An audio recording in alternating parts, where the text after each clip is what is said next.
नमस्कार दोस्तों, कैसे हैं आप सब। आप पढ़ रहा राजस्थान का भौतिक प्रदेश। भौतिक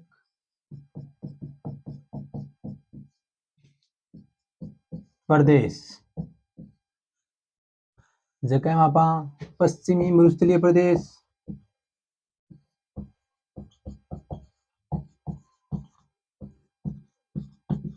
पढ़ लियो।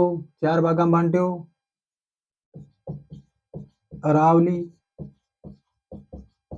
पर्वतीय प्रदेश पढ़ लियो।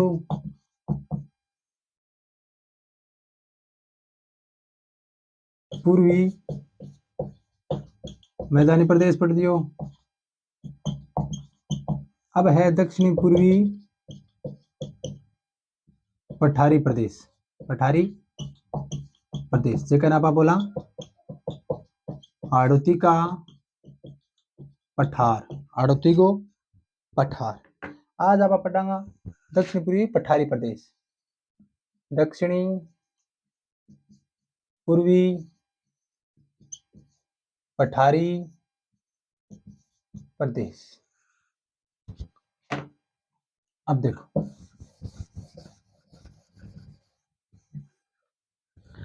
जी हाँ, मान लो वो आपनो राजस्थान को मैप है। ये तरीको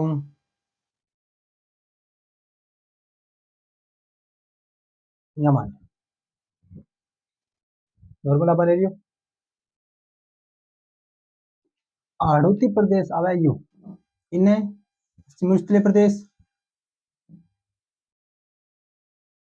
तरीको अरावली आ जावे, यो मैदानी प्रदेश आ जावे, यो रहेगी हाड़ौती को प्रदेश। पहली बात तो अब आप देखेंगे विस्तार।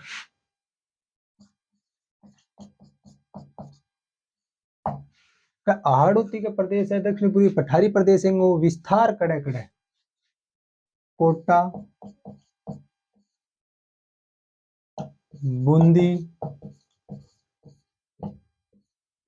बारा, झालावाड़, कुछ हिस्सों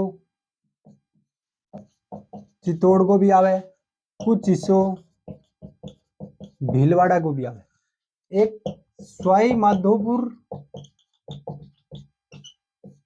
करौली और धौलपुर। जो सवाई माधोपुर, करौली, धौलपुर इनके यो जो हाड़ौती पठार अंदर अंदर है, भूगर्भ का भूगर्भ का अंदर अंदर है। तो ये अगर अपन नहीं भी लेवा तो कोई दिक्कत कोई। मुख्य हाड़ौती पठार में कौन सा हो? कोटा, बूंदी, बारा, झालावाड़। कोटा, बूंदी, बारा, झालावाड़। एक तो आएंगे विस्तार दक्षिण पूर्वी पठारी प्रदेश। अब इन बोले हाड़ौती प्रदेश, एक क्षेत्र के ऊपर शासन हो वो हाड़ा वंश को शासन हो। हाड़ा वंश को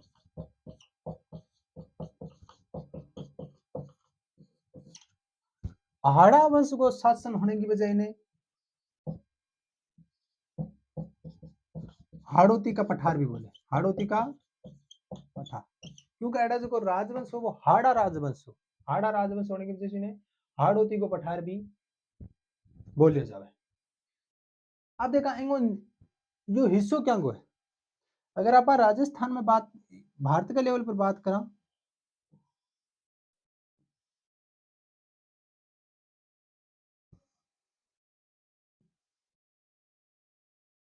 तरीकों अगर आप इंडिया लेवल पर बात करके चला तो बात करिए कहना अरब सागर 18 है अपना राजस्थान। अरब सागर, बंगाल की खाड़ी और हिंद महासागर, तीन ओर से घिरे तो योग क्या है? प्रायद्वीपीय पठारी प्रदेश। प्रायद्वीपीय पठारी प्रदेश। आपने राजस्थान में रहेगी हाड़ौती पठार है, यानी यो क्या को हिस्सा आ गयो? प्रायद्वीपीय पठार का हिस्सा। ये प्रायद्वीपीय पठारी भाग का क्या है? हिस्सा है। कोटा, बूंदी, बारा, झालावाड़ में हाड़ा वंश के शासन की वजह से हाड़ौती प्रदेश के। अब ये तरीकों अगर आप देखा भारत के अंदर देखा तो प्रायद्वीपीय पठारी भाग आ गयो, हाड़ौती आ गयो राजस्थान में, तो यो क्या हिस्सा है? प्रायद्वीपीय पठारी भाग कोई एक हिस्सों है। ठीक है। अब आप संपूर्ण पृथ्वी पे लिखी 2 हिस्सा बंटेड़ी, कौन कौन सा? अंगारा लैंड और गोंडवाना लैंड, अंगारा लैंड और गोंडवाना लैंड। तो क्या हिस्सों माने जाए प्रारंभिक में। प्रारंभिक क्या है? गोंडवाना लैंड का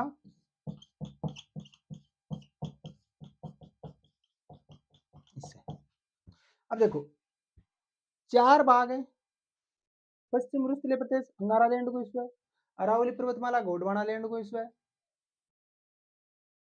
पूर्वी मैदानी प्रदेश है वो फिर अंगारा लैंड को हिस्सा है, यानी टेती सागर को हिस्सा है, टेती सागर को।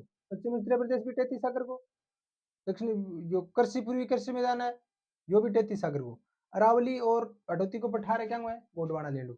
अब देखो जड़े जहाँ समतल भूमि है मैदानी भूमि है जैसे मरुस्थल है, समतल है मैदानी है पहाड़ नहीं है, और जो पूर्वी कृषि मैदान है मैदानी प्रदेश है पूर्व को वो भी मैदान है, जो मैदान है वो 33 सागर को हिस्से शीतोष्ण फंड से मैदान है, पश्चिम उत्तर प्रदेश और पूर्वी कृषि मैदानी प्रदेश यो क्या हुआ है 33 सागर को हिस्से है। अरावली पहाड़ियां हैं, दक्षिणी पूर्वी पठारी प्रदेश में पहाड़ियां हैं वो गोंडवाना लैंड को हिस्से, बस सीधो सो फंड है। पहाड़ी है बेटा गोंडवाना लैंड, समतल मैदानी है रेतीलो मरुस्थल है तो 33 सागर प्रारंभिक में गोंडवाना लैंड को हिस्से। अभी वो देखा निर्माण होयो कब? निर्माण निर्माण कब होयो? इनको निर्माण हो मध्यजीवी महाकल्प में, मध्यजीवी महाकल्प में। और मध्यजीवी महाकल्प के अंदर भी एक काल हो कौन सो? क्रिटेशियस काल में, मध्यजीवी महाकल्प में क्रिटेशियस काल में हो, यानी इसका निर्माण मध्यजीवी महाकल्प के क्रिटेशियस काल में हो। अब देखो निर्माण की थोड़ी सी प्रक्रिया बताओ, निर्माण की प्रक्रिया के तरीकों हो। तो निर्माण की जो प्रक्रिया है, निर्माण है प्रक्रिया, इनको निर्माण हो ज्वालामुखी प्रक्रिया से, ज्वालामुखी प्रक्रिया से किया हो। धरातल है सीधो, ठीक है, धरातल के अंदर पता ऐसा बने किया मेघमा, धरातल के अंदर मेघ, और नालिका द्वारा मेघमा क्या होगा 12 आवेगो, प्रतिशु क्या होगा 12, जो लावा 12 आवेगो, लावा एक तो लावा आवेगो तरल और एक लावा आवेगो थोड़ो ठोस। अब जो ठोस लावा 12 अंत ई तरीकों अठेगो अठी जमा हो जाओगे बिंगो, तो 20 के बनेगो ज्वालामुखी पर्वत को निर्माण होगा, ज्वालामुखी पर्वत को निर्माण होगा। अगर यो लावा इन तरीकों आवे, लावा के वे तरल अवस्था में, तरल अवस्था में, तो बाहर निकलता है यो के जमा हो यो चल गो, इन्हें भी चल जाओ या चल जाओ फैलणु चालू हो जाओ, तो यो एक बन गयो समतल भाग बन गयो, तो यो क्या हो गयो ज्वालामुखी पठार, ज्वालामुखी पठार। तो इनके निर्माण की प्रक्रिया में जो ज्वालामुखी प्रक्रिया से निर्माण हो, तो निर्माण कैसे हुआ ज्वालामुखी प्रक्रिया से, और लावा कैसा था तरल लावा।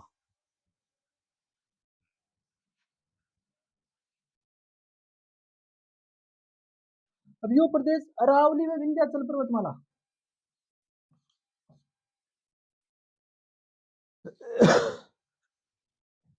ये प्रदेश है ना अरावली व विंध्याचले पर्वते, विंध्याचल पर्वतमाला के मध्य संक्रांति प्रदेश के नाम से जाना जाए।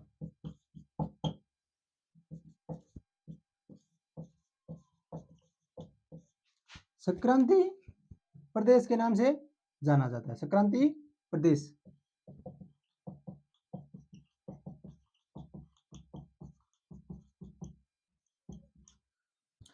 संक्रांति प्रदेश के नाम से जानो जावे। अब देखो एक इंग अंदर बूंदी से सवाई माधोपुर, बूंदी से सवाई, बूंदी से सवाई माधोपुर के मध्य एक भ्रंश घाटी है, भ्रंश घाटी है, मध्य एक भ्रंश घाटी स्थित है जिसकी क्या नाम है? महान, क्या बोले? महान सीमा भ्रंश, महान सीमा भ्रंश। एक शब्द अंग्रेजी में मिल सके, great boundary fold, great boundary fold, great boundary fold. अब इनके अंदर देखो, अगर और आप बात करें तो इनके अंदर नदियां भी हैं, तो पठारी प्रदेश है, नदियां तो हैं, तो नदियां कौन सी? चंबल,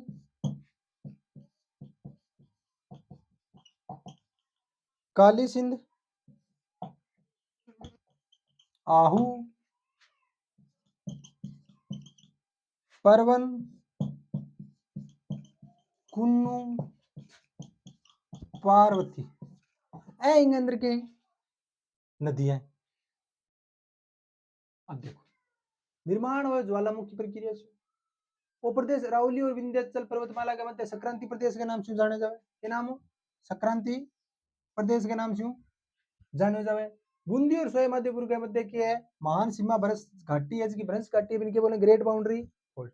और चंबल, काली सिंध, आऊ, परवन, कुन्नू, पार्वती नदी है। अब इनके अंदर आप और इनके बारे में जाना।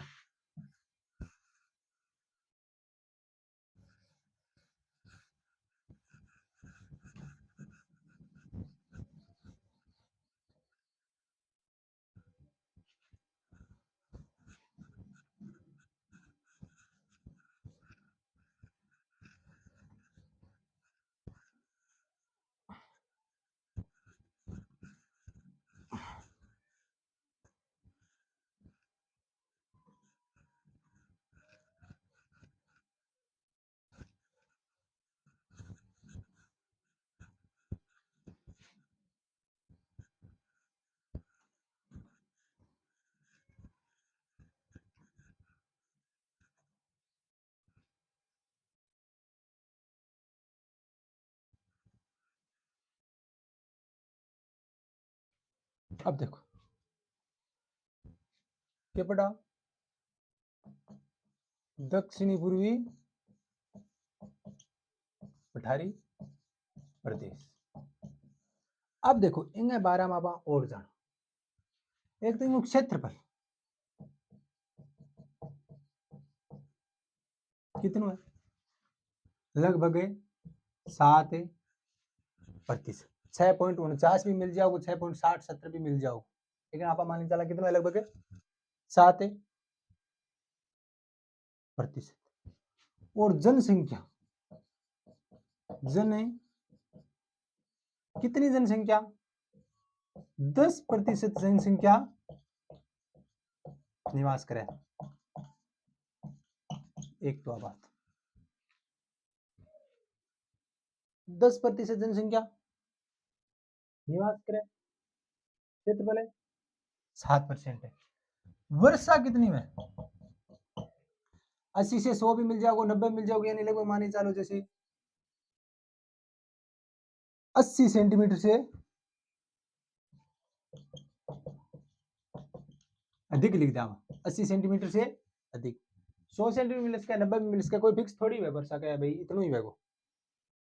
कई बार 80 से कम भी रह जाओ थोड़ी बहुत, तो कभी 100 से भी बरस चली जाए, 110-20 भी चली जाए, अधिकतर 80 से 120 भी मिलता है, 90 से 110 भी मिले। मिट्टी अड़ेगी, मिट्टी मिट्टी है काली, लेकिन आप क्या बोला वर्टिसोल, काली मिट्टी अपन क्या बोला वर्टिसोल। अब मिट्टी काली है तो जल ग्रहण की क्षमता क्या होगी, जल ग्रहण क्षमता अधिक होगी।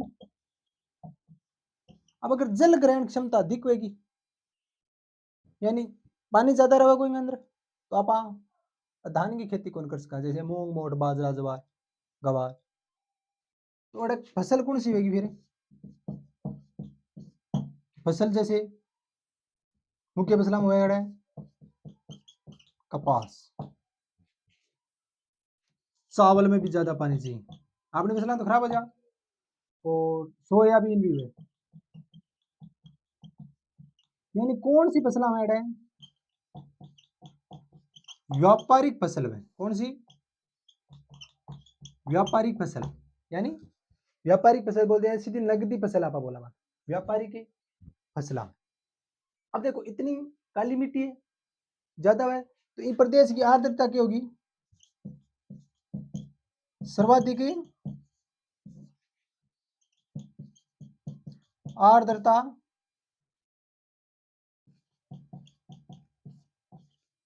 वाला प्रदेश, सर्वाधिक आर्द्रता वाला प्रदेश है, एक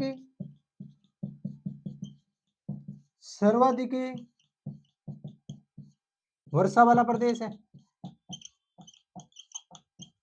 यानी सर्वाधिक आर्द्रता और सर्वाधिक वर्षा वाली। तो इनकी फिर जलवायु कैसी होगी, जलवायु होगी इनकी प्रदेश की जलवायु है क्या होगी, अति आर्द्र, अति आर्द्र जलवायु क्या होगी, अति आर्द्र। अब देखो नदियां की एड़ा अधिकता है, नदियां की अधिकता करना, देखो पहाड़ी क्षेत्र है तो नदियां या तो है को नहीं या चाली, तो बस सीधी चलेगी, बीच में क्यों पहाड़ियां आ गई तो नदियां भी क्यों यहाँ निकलती जाएगी, बीच में किन्हीं निकलेगी कोई किन्हीं निकलेगी, फिर लास्ट में जाता ये मिल भी जावे। तो इन कारण जो है जो प्रवाह क्षेत्र है बिन के बोले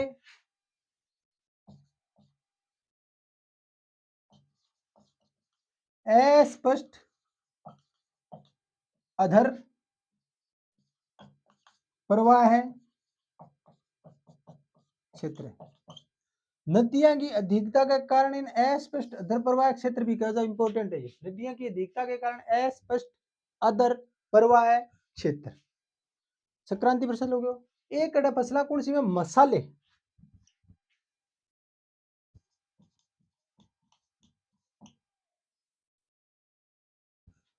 मसाले अधिक हुए, मसाला की है फसल है वो अधिक हुए, मसाला की फसला अधिक हुए, मिट्टी काली है, देखो 7% है जनसंख्या 10%, 7% जनसंख्या 10%, वर्षा 80 से 100, मिट्टी काली, सर्वाधिक वर्षा वाला प्रदेश, सर्वाधिक आर्द्रता वाला प्रदेश, अति आर्द्र जलवायु।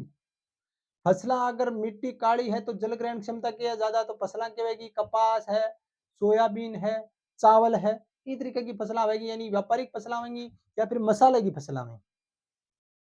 नदियां की अधिकता के कारण इन्हें अस्पष्ट अधर प्रवाह क्षेत्र कहे जावे, अस्पष्ट अधर प्रवाह क्षेत्र बोले जावे। इनको निर्माण हुए मध्यजीवी महाकल्प में, क्रिटेशियस काल में। हिस्सा किसका है, गोंडवाना लैंड का प्रारंभिक में, और भारत के प्रायद्वीपीय पठार का ये क्या है हिस्सा है। कोटा बूंदी बारा झालावाड़ा में, कुछ इसो भीलवाड़ा चित्तौड़ को भी आवे, और जलवायु अति आर्द्र पाई जावे। अब देखो हाड़ौती के पठार के बारे में इतनी बात होगी, निर्माण कब हो, प्रक्रिया ज्वालामुखी प्रक्रिया शू हो, तरल लावा के द्वारा हो, अरावली और विंध्याचल का मध्य संक्रांति प्रदेश कहो जाओ। वर्षा मिट्टी सारी आप देख ली, हिस्सों गोंडवाना लैंड को प्रारंभिक में, अपर है दीपे पठार को भी मान्य जावे। अब देखो इन आगे आप क्या करें, पर जितनी बात नोट करूंगा जितनी इंपॉर्टेंट है जरूर पर्सन उठे।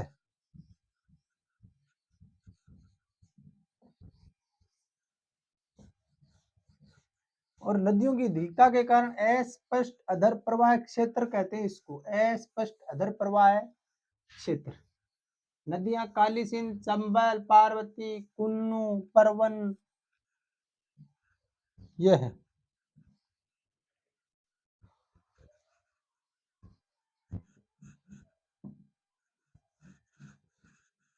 अब देखो फिर इन दो भागों में विभाजित करती हूँ,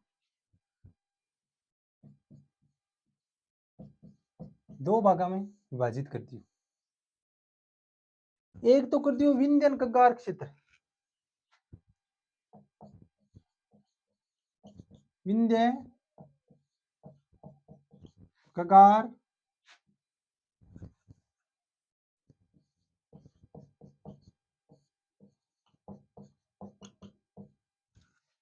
और दूसरो है दक्कन का पठार,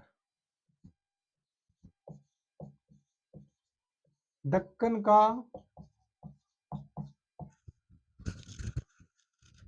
पठार। अब देखो आप अगर विंध्यन कगार लेके चला, इनकी बात करा पहले, विंध्यन कगार की बात करा तो वो क्षेत्र बलुआ पत्थर से निर्मित है, बलुआ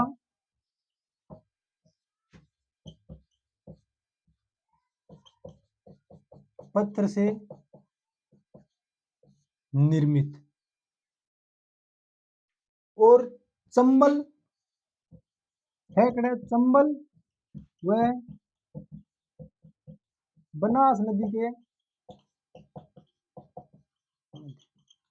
यानी जो विंध्यन कगार क्षेत्र है वो बलुआ पत्थर से निर्मित है और चंबल व बनास नदी के मध्य विस्तारित है। अब इनके अंदर कुछ चीजें मिले अपन, एक तो मिला अर्धचंद्राकार पहाड़ियां,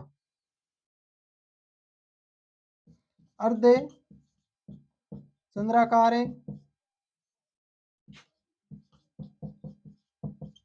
पहाड़ियां। अब अर्धचंद्राकार पहाड़ियां जब कुछ पहाड़ी है कौन कौन सी, ये तो बूंदी की पहाड़ी है,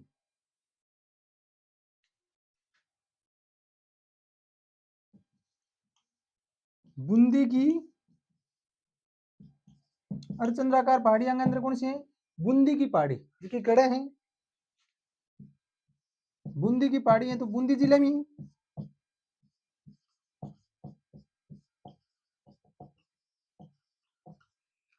बूंदी जिले में बूंदी की पहाड़ी है, बूंदी जिले में स्थित है। एक आगे सर्वोच्च चोटी भी है, सर्वोच्च सर्वोच्च चोटी कौन सी है, सत्तूर।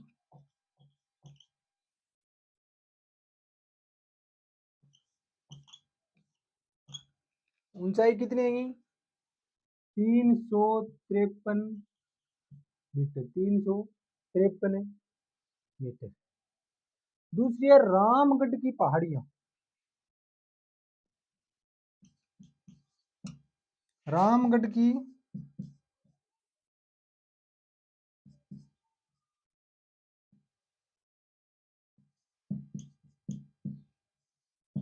अब रामगढ़ की पहाड़ियां बूंदी से 12 के मध्य स्थित है, बूंदी से 12 के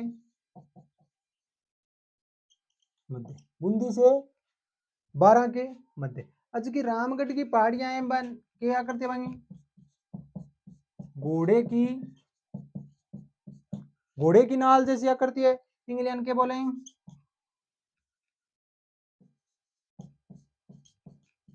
हॉर्स सू, हॉर्स सू।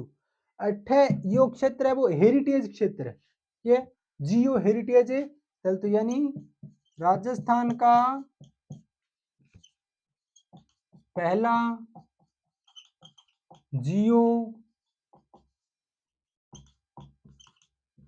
जियो हेरिटेज है।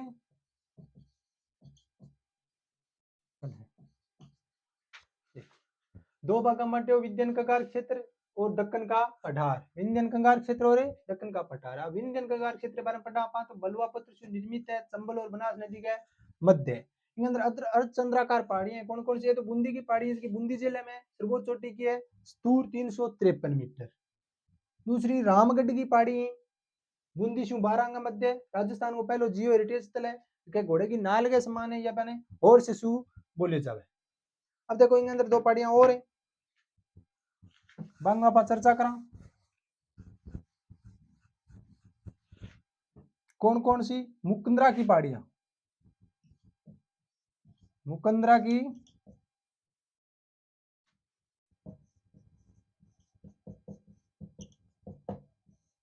तो मुकंदरा की पहाड़ियां कड़े कोटा झालावाड़ में स्थित है। मुकंदरा की पहाड़ियां, मुकंदरा हिल्स, कोटा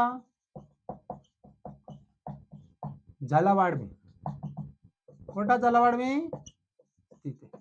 मुकंदरा की पहाड़ियां कड़े स्थित है? कोटा झालावाड़ में। और आंकी जो सर्वोच्च चोटी है, सर्वोच्च चोटी चांदबाड़ी, सर्वोच्च चोटी के नाम है चांद बाड़ी, और इनकी ऊंचाई 517 मीटर। मुकंदरा की पहाड़ियां सर्वोच्च चोटी है चांदबाड़ी, ऊंचाई है 517 मीटर। एक है कुंडला की पहाड़ियां, कुंडला की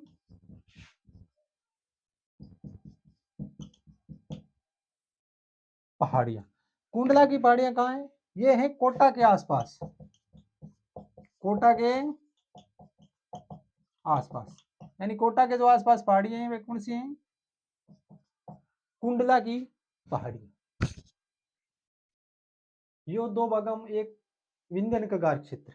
अब इनके अंदर देखो, एक तो अर्धचंद्राकार पहाड़ियां हैं जो कि मुकंदरा, कुंडला, बूंदी की पहाड़ियां हैं, रामगढ़ की पहाड़ियां, एक नदी निर्मित मैदान भी है। ये नदी निर्मित मैदान, ये तो अर्धचंद्राकार पहाड़ियां हैं, मैदान है नदी निर्मित है, मैदान, नदी निर्मित है मैदान, नदी निर्मित मैदान में क्या है? कोटा, बूंदी, चंबल और कोटा, बूंदी, चंबल और उसकी सहायक नदियों द्वारा निर्मित मैदान है ना। कोटा बूंदी में चंबल व सहायक नदियों द्वारा निर्मित, कोटा, बूंदी, चंबल व उसकी सहायक नदियों द्वारा निर्मित जो मैदान है वो क्या है? स्थित है। अब आप पढ़ लियो, विंध्यन कगार पढ़ लियो, अर्धचंद्राकार पहाड़ियां पढ़ ली, नदी निर्मित मैदान पढ़ लियो, कोटा बूंदी में है, चंबल व उसकी सहायक नदियों द्वारा निर्मित मैदान है। अब आप बात करांगा दूसरे पार्ट की, दक्कन का पठार, दक्कन का पठार।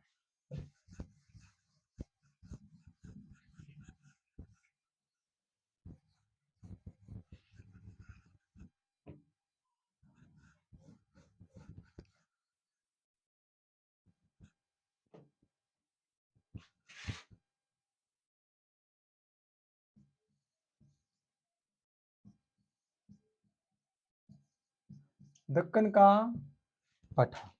अब दक्कन के पठार में भी कुछ पार्ट है, एक तो शाहबाद उच्च भूमि, शाहबाद उच्च भूमि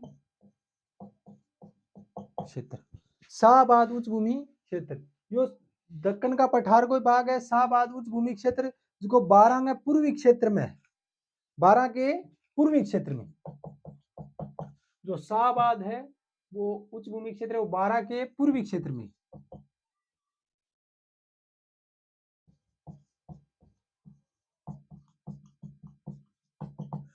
और एठा एक जनजाति निवास करे, एक जनजाति निवास करे, कौन सी? सहरिया जनजाति निवास करती है, सहरिया जनजाति निवास करती है, यानी शाहबाद उच्च भूमि क्षेत्र है वो 12 का पूर्वी क्षेत्र में है, और 12 अपन बताओ एक सहरिया जनजाति निवास करे। दूसरा डंगंगधार उच्च क्षेत्र,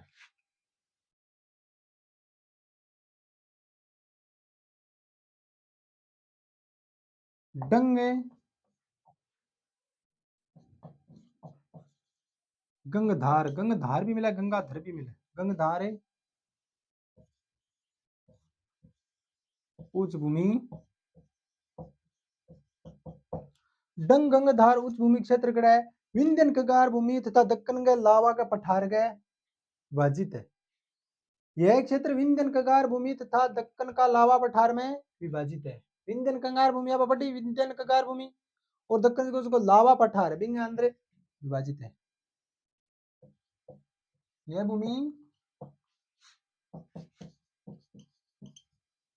विंध्यन कंगार क्षेत्र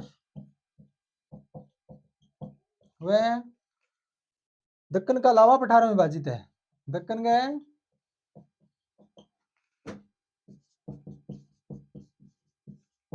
लावा पठार में विभाजित है। एक और रहेगी झालावाड़ का पठार। झालावाड़ का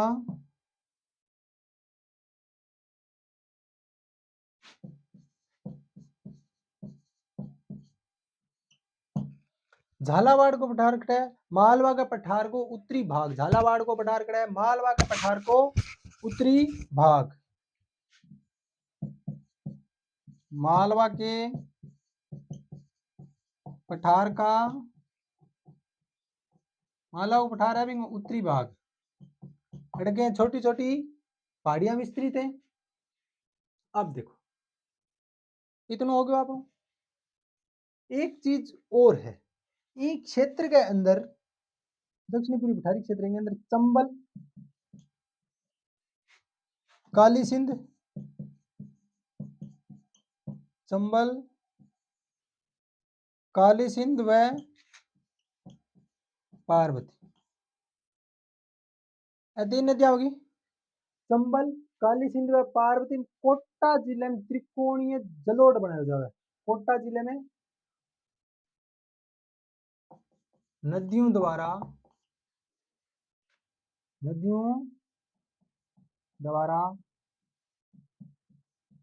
कोटा जिले में त्रिकोणीय जलोढ़ मैदान का निर्माण करती हैं। ये जो चंबल काली सिंध व पार्वती नदियां इसी तो लिख दो नदियां कोटा जिले में या नदियों द्वारा कोटा जिले में त्रिकोणीय जलोढ़ मैदान का निर्माण होता है। या चंबल काली सिंध पार्वती नदियां कोटा जिले में त्रिकोणीय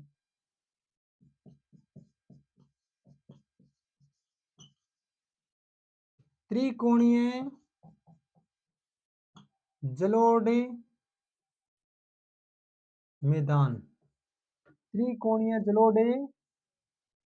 मैदान का निर्माण करती है। अब एक ही अंदर कुछ दरा और है। बूंदी का प्रमुख दरा बूंदी जिले में कुछ दरा है। कुछ दर्रे कौन कौन से दर्रे लाखेरी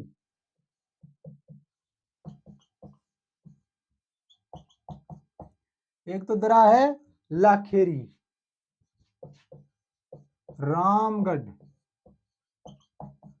लाखेरी दरा रामगढ़ दरा खटगढ़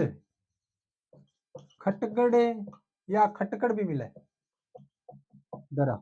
और एक है जेतवास दरा जेतवास दरा। ये चार दरा है।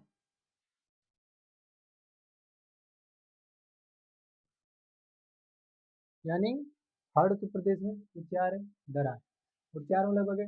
ये चारों गढ़ है लाखेरी रामगढ़ खटगढ़ और जेतवास गढ़ हैं बूंदी।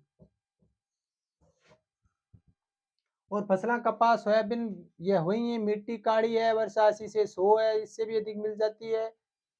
सर्वाधिक आर्द्रता वाला प्रदेश है। जलवायु अति आर्द्र है। सर्वाधिक जल ग्रहण क्षमता है। नदियां अधिक नदियों की वजह से अस्पष्ट अधर प्रवाह क्षेत्र है। 7% क्षेत्रफल है। 10% जनसंख्या निवास करे। क्रिटेशियस काल में मध्यजीवी महाकाल में क्रिटेशियस काल में निर्माण हो। निर्माण की प्रक्रिया के ज्वालामुखी लावा के द्वारा प्रायद्वीपीय पठार को हिस्सों है। गोंडवाना प्रारंभिक में गोंडवाना लैंड को हिस्सों कोटा बूंदी बारा झालावाड़ में कुछ हिस्सों भीलवाड़ा और चित्तौड़ को भी आवे। और सवाई माधोपुर से करौली गए, धौलपुर करौली, इधर भी ये भूमि के अंदर है, बाहर धरातल पे नहीं है। और क्या रहेगा इसमें? कालीसिंध, चंबल, पार्वती, कुन्नू, परवन, ये इसकी क्या है? नदी है। इतनी बात आएंगे हमारा। कुछ है पहाड़ियां हैं, रामगढ़ की है, कुंडला है, बूंदी की है, मुकंदरा की है, ये पहाड़ियां हैं। अब आप अगली क्लास में पढ़ांगा जो राजस्थान को भौतिक प्रदेश आप पढ़िए, राजस्थान को भौतिक प्रदेश पढ़िए, अभी अंदर कुछ महत्वपूर्ण प्रश्न, यानी ज्यों ज्यों अपना टॉपिक कंप्लीट होता जाएगा, बिया बिया टॉपिक अंदर से पीछे का पूछेड़ा एग्जाम का इंपोर्टेंट वन लाइनर क्वेश्चन आप करांगा। तो अब आपनो भारत राजस्थान को उसको भौतिक प्रदेश हो, 4 भागा बांटेड़ो, चारों भाग आज अपना कंप्लीट हो चुके हैं क्लास में। अब पूरा हो गयो भौतिक प्रदेश पार्ट, इन अंदर अच्छी तरह बहुत सारा क्वेश्चन है हर परीक्षा में, क्योंकि राजस्थान के जीके के अंदर राजस्थान ज्योग्राफी के इंपोर्टेंट है, इनका क्वेश्चन ज्यादा उठाए जाए। तो भौतिक प्रदेश कंप्लीट हो गया, अभी आप भौतिक प्रदेश का करांगा आप इंपोर्टेंट है पर्सन 15 20 25 जो भी इंपोर्टेंट पर्सन है, जो सामान्य प्रश्न है आप कौन का बहुत ही जो सामान्य है कि साधारण से पता हो समझ, बिल्कुल नॉर्मल क्वेश्चन है तो आपने याद ही रहे। महत्वपूर्ण आप प्रश्न करांगा, वन लाइन प्रश्न करांगा, छोटा बड़ा जो भी है करांगा। धन्यवाद।